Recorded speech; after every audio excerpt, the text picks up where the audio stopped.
that's the frustration that you're feeling as well. I mean, President Trump has just spoken about the situation. Let me just play it here as we're outside the federal building here. There was a lot of harm that was going on last night. I watched it very closely. And it was amazing that the job that the National Guard did. And by the way, the police were working very hard also.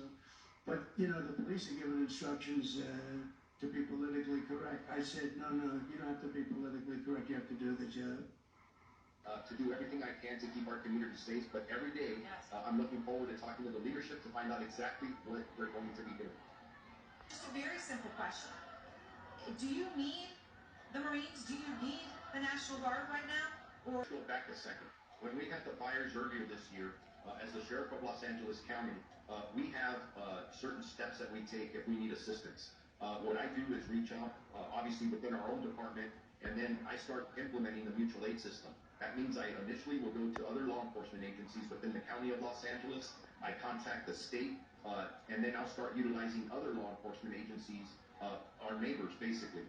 That's the way the mutual aid system works. When all that is exhausted, then the California National Guard comes into play.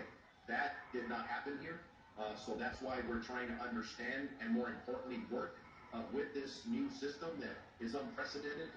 As I'm calling my colleagues around the region and the country, no one has ever seen this.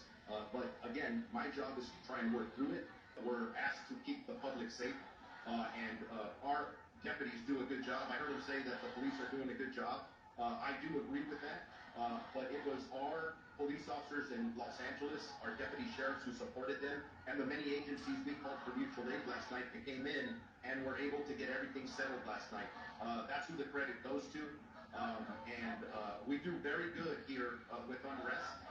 So, yeah, we'll continue to do a very good job. We'll monitor the situation, but the key here is that we engage with our community as a partner to make sure that we're working closely together. So if we see First Amendment protests that are occurring, we follow the Constitution. And that means that if they're peacefully protesting, they'll be allowed to do that. The minute we see